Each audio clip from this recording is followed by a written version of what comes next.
श्री शिवाय नमस्तुभ्याम, हर हर महादेव, जय महाकाल। कैसे हैं आप सभी लोग। देखिए, जितनी भी माताएं बहनें मेरे इस वीडियो को सुन रही हैं, देख रही हैं ना, अपने लिए इस वाले उपाय को करना बिल्कुल मत भूलिएगा। स्त्रियों की जितनी भी तरीके की समस्याएं हैं ना, वो सारी की सारी समस्याएं खत्म होगी, बड़ी से बड़ी इच्छा भी पूरी होगी। मात्र एक छोटा सा उपाय, शूल पाणेश्वर महादेव वाला उपाय कल नवमी तिथि के दिन आप सभी लोगों को जरूर करना है। पूज्य गुरु जी की कथा से सुन करके और समझ करके पूरे उपाय को बड़े ही विस्तार से बताऊंगा, परंतु उससे पहले आप सबसे एक छोटी सी प्रार्थना कि जो लोग पहली बार आए हैं चैनल को सब्सक्राइब जरूर कीजिएगा और वीडियो को लाइक करके देव आदिदेव महादेव जी का कोई सा भी प्यारा नाम कमेंट बॉक्स में लिखना मत भूलिएगा। इस पूरे वीडियो में हम 3 महा उपायों के बारे में बात करेंगे जो कि आपकी अलग अलग कामना पूर्ति के लिए सिद्ध होंगे, तो ध्यान से सुनना, समझने की कोशिश करना। इन तीनों उपायों में जो पहला उपाय होगा शूल पाणेश्वर महादेव वाला उपाय, आपकी बीमारी को लेकर के होगा। दूसरा उपाय आपको करना होगा कि अगर कोई व्यक्ति आपका पैसा नहीं लौटा रहा है, पैसा लेकर के भाग गया है, कर्जा ले लिया है, वापस दे ही नहीं रहा है, तो पूज्य गुरुजी ने भरोसा दिलाया है कि वो घर तक पैसा देने आएगा जो व्यक्ति नवमी तिथि के दिन इस उपाय को कर लेगा, और आपकी इच्छा पूर्ति का उपाय होगा सबसे अंतिम उपाय। सबसे पहले बात करते हैं पहले वाले उपाय की। पहला उपाय किन लोगों को करना है, ये होगा बीमारी को लेकर के। अब जो बीमारी का नवमी तिथि का उपाय पूज्य गुरुजी ने बताया, स्त्रियों के लिए अलग है और पुरुषों के लिए अलग है। जितने भी भाई हैं, है ना, उन सभी को अलग तरीके से उपाय करना है, और स्त्रियों के लिए जो शूल पाणेश्वर महादेव वाला उपाय है ना, उस वाले उपाय को करना है। सबसे पहले बात करते हैं पुरुषों के लिए। अगर शरीर में चाहे कितना पुराना रोग हो, चाहे कितनी पुरानी बीमारी हो, सारी खत्म होगी। ध्यान से सुनिएगा। आपको लेना होगा 1 लोटा शुद्ध जल। सबसे पहले पुरुषों के लिए 1 लोटा शुद्ध जल आपको लेना है और गिन करके आपको 7 दुर्वा लेनी है। ठीक है ना। जो भी आप दुर्वा लो ना, वो इस तरीके से देसी दुर्वा लेना, अंग्रेजी दुर्वा नहीं लेना है। ठीक है, 7 दुर्वा आपको ले लेनी है। कितने भी गांठों की ले लो, कोई दिक्कत नहीं है। इसे लेकर के आपको पहुंचना होगा महादेव जी के मंदिर शिवलिंग के पास में। उत्तर दिशा, नॉर्थ डायरेक्शन की तरफ मुंह करके खड़े हो जाना। जो आपने 7 दुर्वा ली है, उन 7 दुर्वाओं को एक साथ अपने दाहिने हाथ में पकड़ना है। दाहिने हाथ में पकड़ करके सबसे पहले आपको माता अशोक सुंदरी के स्थान पर टच करके अपना नाम और गोत्र बोल करके कामना करनी है कि आपके शरीर की जो भी समस्या है वो सारी खत्म हो जाए। वहां से उठा करके शिवलिंग पर टच करके और अंत में भगवान गणेश जी के चरणाविंद पर स्पर्श कराकर अपनी कामना कह करके उन सभी दुर्वाओं को आपको उठा करके अपने पास रख लेना है। और 1 लोटा शुद्ध जल जो आप लेकर के आए हो, बाबा की शिवलिंग पर स्थित करना। किनके नाम से, तो जो पुरुष होंगे उनको करना होगा हाटकेश्वर महादेव के नाम से। हाटकेश्वर महादेव के नाम से करना। और जब आप ये जल समर्पित कर दें, जो 7 दुर्वा आपने ली है उन्हें घर पर ले जा करके डेली, उस दिन के बाद से डेली जैसे ही आप सुबह उठो तो सुबह उठ करके खाली पेट उस दुर्वा को चबा चबा करके खा लेना अगले 7 दिन तक। उन 7 दिनों में आपकी सारी समस्या खत्म हो जाएगी। शरीर में चाहे कितना भी पुराना रोग क्यों ना हो, खत्म जरूर होगा। पूज्य गुरु जी का बहुत अद्भुत और अचूक उपाय है, जरूर कीजिएगा। और जिन स्त्रियों को शूल पाणेश्वर महादेव वाला उपाय करना है, वो किस तरीके से करना है वो चीज ध्यान से सुनिएगा। आपने जो 1 कलश और 7 दुर्वा ली है ना, तो उन दुर्वाओं को आपको इसी वाले कलश के अंदर ही डाल लेना है, 7 की 7 दुर्वाओं को। ठीक है। अब इस वाले जल को सबसे पहले आपको समर्पित करना होगा किनके नाम से, शूल पाणेश्वर महादेव के नाम से। शूल पाणेश्वर महादेव के नाम से समर्पित करोगे। सबसे पहले यहां पर शिवलिंग पर समर्पित करोगे। ठीक है। थोड़ा सा जल, उसी में से थोड़ा सा जल आपको माता अशोक सुंदरी के स्थान पर समर्पित करना है, और अंत में जितना भी जल बचे भगवान गणेश जी के चरणाविंद पर आपको समर्पित कर देना है। ठीक है। जो दुर्वा जहां पर चढ़ रही है अपने आप उन्हें चढ़ा जाने देना, कोई दिक्कत नहीं है। और यहां जलाधारी से चाहे आपको 1 बूंद मिले, 2 बूंद मिले, थोड़ा सा जल आपको अपनी हथेली पर रोकना है। शूल पाणेश्वर महादेव का स्मरण करके उसे शिवलिंग को देखते हुए आपको इस जल का स्मरण कर लेना है, मतलब कि इसका आचमन कर लेना है। आचमन करने के पश्चात शिवलिंग पर चढ़ी हुई कोई सी भी एक दुर्वा आपको उठानी है और शूल पाणेश्वर महादेव के नाम से आपको लेकर के उस दुर्वा को शिवलिंग को देखते हुए चबा चबा करके खा लेना है। जो नवमी तिथि पड़े, किसी भी मास की, चाहे कृष्ण पक्ष की चाहे शुक्ल पक्ष की, इस वाले उपाय को करना स्टार्ट कर दीजिएगा। आपके शरीर में किसी भी तरीके की कोई बीमारी, कोई कष्ट, कोई परेशानी नहीं रहेगी। पूज्य गुरु जी का बहुत अद्भुत और अचूक उपाय है, जरूर कीजिएगा।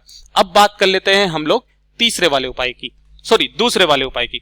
दूसरा वाला उपाय किन लोगों को करना है वो चीज ध्यान से सुनिएगा कि अगर कोई व्यक्ति आपका पैसा नहीं लौटा रहा है, किसी ने आपसे उधार मांगा, अब वो उधार का पैसा आपका दे ही नहीं रहा है, आनाकानी कर रहा है, मिलने भी नहीं आता, फोन भी नहीं उठाता, सब कुछ करके देख लिया, तो ना तो आपको फोन करने की जरूरत है, है ना, ना ही आपको उससे पैसा मांगने की जरूरत है। पूज्य गुरुजी ने भरोसा दिलाया है कि वो व्यक्ति खुद आपके घर पर आकर के पैसा देकर के जाएगा।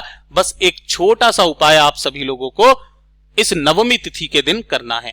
देखिए किस तरीके से करना होगा। आपको लेना होगा एक बेल का फल। किस तरीके का बेल का फल लेना है? जो सूखा बेल का फल होता है ना, सूखा, है ना, इस तरीके से बेल का फल लेना। और इसके कितने टुकड़े करने हैं? 9 टुकड़े आपको करने हैं, 9 टुकड़े, ठीक है, 9 टुकड़े करना। और आपके घर में नवमी तिथि के दिन आपको छोटा सा जो हवन कुंड होता है ना, चाहे किसी भी उसमें कर लेना, तसले वगैरह में हवन कुंड, आम की लकड़ियां डाल करके इसमें अग्यारी करनी है और इसमें अग्नि प्रज्वलित करनी है। इसी हवन कुंड में आपको कुंदकेश्वर महादेव के नाम से, कुंदकेश्वर महादेव के नाम से शिव शक्ति का स्मरण करके जो आपने 9 टुकड़े लिए हैं बेल के फल के, उनकी आपको यहां पर आहुति देनी है। स्वाहा बोल करके एक बार करोगे, पहली आहुति, फिर दूसरी आहुति, फिर तीसरी आहुति, ऐसे करके आपको कितनी?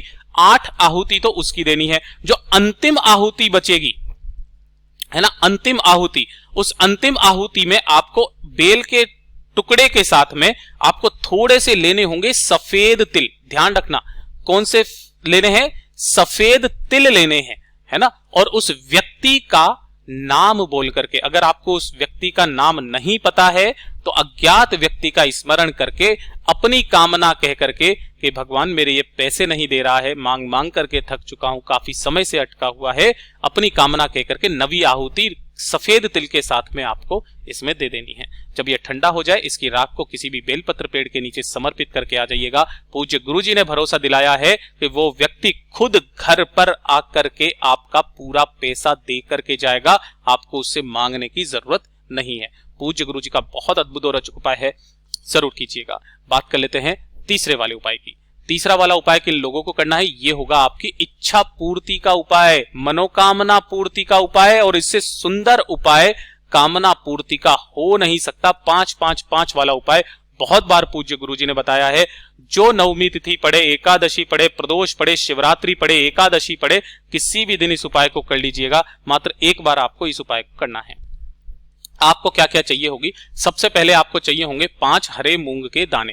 कैसे दाने लोगे? बिल्कुल खड़े दाने आपको लेने हैं, खंडित नहीं होने चाहिए। 5 हरे मूंग के दाने लेना है।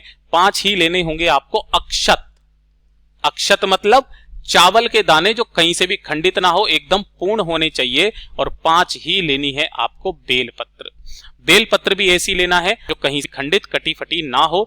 जो चंदन आपको मिल जाए वो चंदन ले लेना, चाहे लाल चंदन हो चाहे पीला चंदन हो, दोनों में से एक चंदन ले लेना। और 1 लोटा शुद्ध जल अपने घर का, एकदम ताजा जल, इसे लेकर के पहुंच जाना महादेव जी के मंदिर शिवलिंग के पास में। किस समय जाओगे? प्रदोष काल में, शाम के समय पर आपको जाना है, ठीक है। उत्तर दिशा, नॉर्थ डायरेक्शन की तरफ आपको मुंह करके खड़े हो जाना है। जब भी आप मनोकामना पूर्ति के लिए उपाय करते हैं, सबसे पहले आपने जो 1 लोटा शुद्ध जल लिया है बाबा की शिवलिंग पर समर्पित करना। ओम नमः शिवाय, श्री शिवाय नमस्तुभ्यं, पंचाक्षरी मंत्र या षडाक्षरी मंत्र का स्मरण करते हुए, शिव शक्ति का स्मरण करते हुए, शिव शक्ति के नाम से, ठीक है। ये सबसे पहले आपने जल समर्पित कर दिया।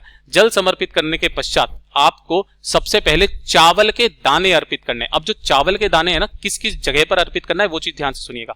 पहला चावल का दाना आपको गणेश जी के स्थान पर, दूसरा कार्तिकेय जी के स्थान पर, तीसरा माता अशोक सुंदरी के स्थान पर, चौथा नंदी बाबा का जो उठा पैर है ना, उठे पैर पर, और 5वां इस हस्त कमल से टच करके भगवान शिव की शिवलिंग पर 5वें नंबर पे, ठीक है।